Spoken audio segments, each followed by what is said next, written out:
So it's a very, very warm welcome back to the show to the one and only Howard Cox. Howard, first of all, I know you've been a very, very busy man.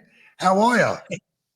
I'm fine, my good friend. Yeah, it's been interesting times, of course, and I'm obviously most of my time is still fighting for the motorists, the truckers and white Yeah, van men and the motorists, because we got a budget coming up in the autumn, which is going to cripple the economy even more so, and yeah. certainly hit us all in the pocket. So yeah, I'm busy, and obviously I'm working closely with Ben Habib in Advance UK. Absolutely. And it's that I wanted to talk to you about today, Howard, because, we've all seen the video from Tommy this morning.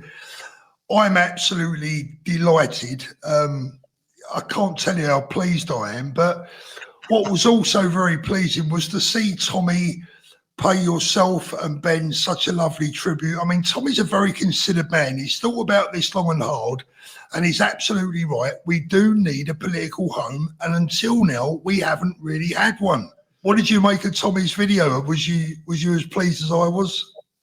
Of course I was, and I was very, very proud as punch he mentioned me, because I've got huge respect for him after meeting him last year in prison, and that was down to you, Paul, for facilitating my chance to meet the guy and actually make my own judgment about the man. And I thank you for introducing me to what I believe is one of the most inspirational characters I've ever met, and I don't give a damn about all the other things surrounding him. That man is good for this country and good for all of us. And answer your question. And I'm pleased he brought up Ben Habib. He said, what a good man Ben is. And there's no doubt about it. Ben Habib is one of the best guys you'll ever meet. He's got this a brain the size of a planet. And Exactly, yeah. And he's honest as the day is long. He's transparent. And he just wants pure democracy in terms of getting our country back.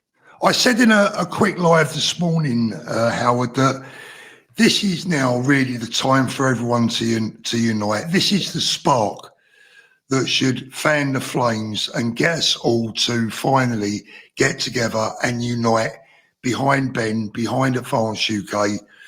And Tommy brings an army of people with him, an army of good, solid, patriotic people. What do you think? I mean, obviously, we're all pleased to see Tommy join, but at the same time, Ben must be delighted to have Tommy on board, because with Tommy, it gives Ben a whole new supporter base. Well, I between you and me, I've spoken to Ben about Tommy many times, and he's one of the few people who said, look, if he wants to join, we want him. If he doesn't want to join, that's his decision. But one thing that's certain, we will not rubbish Tommy Robinson, whether he's in the party or not in the party. And Ben's been very clear on that. And Ben's been given, just like Rupert Lowe has done, he's given credit to Tommy always about the work he's done in highlighting the nasty child rape gangs across the country. And that's how I've got to know him. But when you get to know the real person as well, bear in mind the pressure he is under from people. We saw recently what happened at St Pancras. I won't go into detail about that, but it is no doubt about it. That man, I'm amazed at basically his tolerance of people that give him such a hard time. Exactly. Now, Howard, I'm gonna say this. You were one of the first, if not the first, really, of the mainstream politicians. Apart from when we go back all the way to Gerard Batten, of course, credit to Gerard, but you've been one of the first politicians to put your best foot forward and say, you know what, I'm going to go and find out what the real man is, the real Stephen Lennon, the man behind Tommy Robinson. And you were brave enough to do it, Howard, and I can't give you credit enough for that, because when you were given the opportunity, you didn't and ah, you just said, we got to do it. We've got to do it for the sake of the country. I want to go and meet the man. I want to find out what he's all about. I don't know how I'm going to feel once I've done it, but once you did, you saw what I think a lot of us have seen in a great guy. Right? Absolutely. But it was made a lot easier by the fact that Richard Tice coming out accusing me, or basically sending me that horrible text, which simply said that if you continue to support or talk positively about Tommy Robinson, you'll be expelled from the party. And I said, what the hell are you scared of? What's the problem with this man? This man stands for patriotism. He stands for our country. He stands for, strong borders. He stands for honesty. What's your problem with him? And that famous expression, as you've used, I've used. I'm proud to be one of that lot, and that's Exactly. what we were painted as. And so, there's yes, Howard. There's the question. What are they frightened of? it's a question I've asked many of reform. I mean, I see at the bottom of some tweets today, people saying, "Oh God, yet again, Howard, you pick the losing side," and this sort of thing. And I just go back and say, time will tell. But there's no doubt about it. We've got a political situation in this country, which Tommy highlighted beautifully in his video today. And I strongly tell people, please go and look at it and see for yourself. Not just because he's good about myself and Ben Habib. He's basically saying the Reform Party is not going to be right for this country. It's slowly but surely acquiescing more and more to the centre, to the left, and it's not standing up for patriotism. And all patriots should be following Advance UK, not Reform. And that was his main message, to be honest. And it was really quite poignant. It's really quite poignant that he made his video standing right next to Winston Churchill's statue. I think that the ultimate patriot. What political option do we have in the UK? That's the question, yeah? And most people would say Reform. Unfortunately, I don't see Nigel Farage as an option. I see Nigel Farage's speeches about preparing ourselves for the 2050 demographical change of Islamic community in this country, and then we have to make peace with Islam. Okay? We need to stop that. That's my opinion. So as I look at what political options there were, because I'm politically homeless, there's no political party that I support. So as I'm looking, I then saw Ben Habib. I like Ben Habib. I've watched him for many years. I believe he's loyal and principled, and he's continually stood up for democracy and free speech. He stood up for me at times, but then when I sat and looked and I saw Howard Cox, many people stood up for me in Reform. They didn't know me, they didn't personally know me, but they stood up for free speech and stood up for some of the work I've done highlighting Islamic extremist rape gangs, yeah? And they lost their position. They were kicked out of Reform. Howard Cox was kicked out. Many people were kicked out. If you speak against Islam, you're kicked out of Reform. If you speak against transgenderism, you were kicked out of Reform. How can you have a political party that we believe is going to solve our problems that doesn't even believe in free speech? You can't. And do you know what Nigel Farage currently does? He laughs. Do you know why he laughs? Because if you don't like Labour and you don't like Conservatives, who are you going to vote for? If you're fed up and want to stop the boats and stop all these things, who are you going to vote for? There's no other option but him. So he doesn't care. He's even sitting there. He laughed about Rupert Lowe. He laughed about Ben Habib. You're irrelevant, all of you, because he knows there's no other party. Yeah? Well, I think we could have a statue of Tommy next to Winston Churchill one day. But, I mean, here's the thing, Howard. Look, the bottom line is, I said this morning, Reform, Nigel Farage, Richard Tice, they had their chance. We went to them, we offered it to them, we asked them, we tried to negotiate with them, we gave them pretty much everything they could possibly want. And what they did was they used us and then threw it all back in our faces.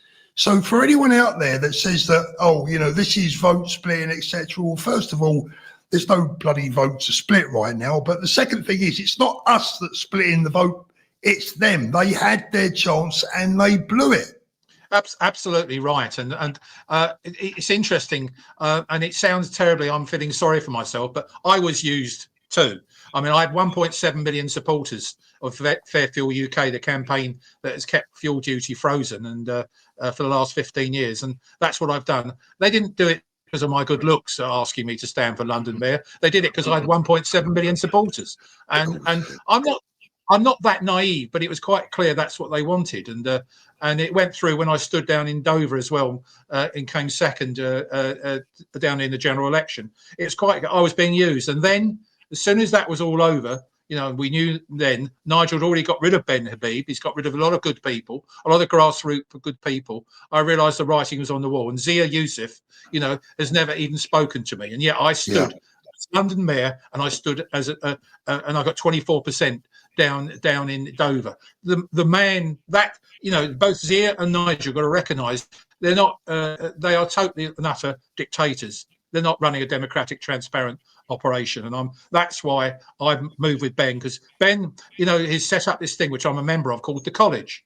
Yeah. And the college has. If we're not happy with Ben or the leadership or whoever it is, that college can get rid of them. Simple as that. And Ben has already said that he doesn't, you know, want to be leader in such a way to become a famous person. He wants it to basically get our country back to where it used to be. He didn't even want to lead the party, did he? He wanted Rupert to lead the party. So, Yeah. so look, Howard, I still believe there's a lot of good, decent, honest, truly patriotic people out there that are still with reform.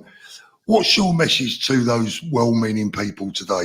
Well, I would say to them, because I've got hundreds of people that are reform friends over the, obviously I campaigned side by side in London. Me too, yeah. And there are some bloody good people there. Absolutely. I'm not going to criticise them for what they believe, and there's no doubt about it that we all thought reform was the solution, the future for this country, made easier for them because of the appalling state of the Labour and the Tory party, and that's not getting any better. But reform, unfortunately, is disappointed. It hasn't delivered where I thought it was going, and I gave them the benefit of the doubt for some time, until I recognised, straight away at that point, and I say it again, Richard Tice sent me that WhatsApp that said, you cannot have free speech. In other words, don't support Tommy Robinson. And I thought we were the party of free speech, Richard. Yeah. But no, we're going to chuck you out if you continue to support that lot. And this is where we are now. So all I say to them, in answering your question, Paul, is very simple. Just give it time. We're not trying to say reform's rubbish, it's bad, because there's too many good people there. But consider the policies coming up. We've got 3 or 4 years still before the general election, probably a bit sooner than that, maybe 2 or 3 years. But time will tell. And just look at the policies and look at the way Ben will be running things. And that is transparently and totally and utterly for the grassroots, not for his pocket.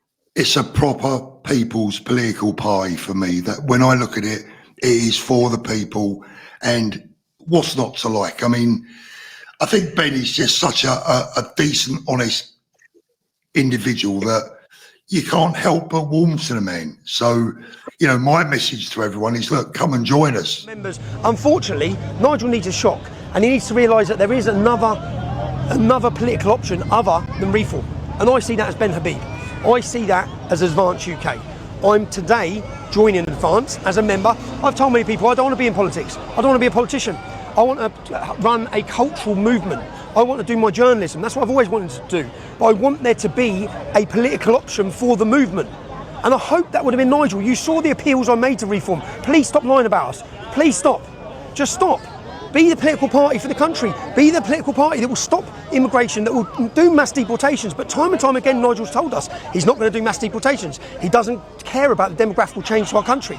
All the things you think he represents, he no longer does. He's bringing in the left. He's going to be more left-wing than Conservatives. Well, that's not what this country needs. Every other country in Europe has a populist leader who's speaking for the people. We don't, unfortunately. So I am joining Advance UK. I'd advise you to join Advance UK. Hopefully, if their membership soars, I think our movement of free speech and our movement needs a political home. And I'm sorry, it's not Nigel Farage, it's not reform. And that is why I'm showing loyalty to Howard Cox, loyalty to all the councillors that resigned from Reform UK because of the lies Nigel told. He told lies about me. How can the man who's going to govern our country, he stood on TV and said, I have convictions for violence against women. He's never apologised for it. He just made it up. He is parroted and attacked with the establishment lies time and time again. I'm upset by it, but I do see Ben Habib and Advance UK as the only political option for me. And I'm advising you, I'd join them if I was you as well. Let's give our movement a political home. Well, I concur with that totally, Paul. You've got it. Come and join us, yeah. Yeah, and Ben Habib will lead us in the right way, and he will listen. And that's why no other party is doing this. He's got this college he's setting up. I'm privileged to be a member of it. And we were vetted hard, I promise you. You were asking questions. We're sitting in front of a committee, had to complete questionnaires and all that sort of thing. There's there might be a few things in my in the wardrobe somewhere that we can't find them again. But seriously, no, everyone said, well, they would have found it by now. When I stood for London Mayor and also down in Dover, I wasn't even vetted. Yeah. By, obviously they've seen me because I've been campaigning for 15 years. So there's a good indication that I didn't have anything to hide. But Ben is making sure he's got the right people, good quality people, not just intellectuals, but real people that really know their stuff, who will actually hold his leadership and the executive to account. And that's what it's about. And I'm looking forward to work in the next 3 or 4 months. We'll be working together to produce our initial sets of manifestos. Brilliant. Last question for you, Howard, because I know you're super duper busy. How are the mainstream media going to cope with the far right racist, the far right thug Tommy Robinson supporting a man that's half Pakistani? I think it's brilliant. Yes, that's well put, actually, Paul. I love it. Yeah, it'll be interesting what's in the papers tomorrow, won't it? I mean, I think they will, as usual, quash it a bit. It'll be put into a little column of about 2 inches or something like a lot of places. I think the Telegraph might be cover it quite well, but in essence, the mainstream media are scared of Tommy. They're scared of course, yeah, and they're scared of people like Ben, who unfortunately tell the truth. So, you know, what my honest thing, comment to all the people, you know, watching your channel, your excellent channel, is simply this: consider this. There are good, honest people. This is democracy in action. We are not dictators. We are people that actually care about the nation, and we want our country back. We want to walk the street safely. We want lower taxes. We want to get rid of net zero, all those sorts of things. If you believe in that, I can assure you it's not Reform, it's Advance UK that will definitely deliver those. Well said. Thank you so much, Howard. It's great to see you again, mate. I'll let you get back to when are we going to see you on GB News or Talk TV? I see more of you than I do my wife. Oh dear. Well, I don't know how to take that, mate. But anyway, yeah. I don't know. I mean, there's a lot of, unfortunately, certain things. I used to write a lot for The Sun. But I was persona non grata when I joined Reform with them. Now they're giving Nigel about 3-page spreads regularly in The Sun, which it shows how hypocritical they are. But yeah, the fact is, the most important thing for me at the moment, I have to say this, is not Advance UK, it's Fair Fuel UK, which I'm fighting to make sure that we're not ripped off in the pocket and they don't damage the economy any further. So please join Fair Fuel UK. It's free. Go to the website, and I will sort of tell people who do join how we can actually stop what's going to happen awfully in the budget coming up in the autumn. Howard Cox, not only saving our country but also saving the motorist. God bless you, mate. We'll see you soon.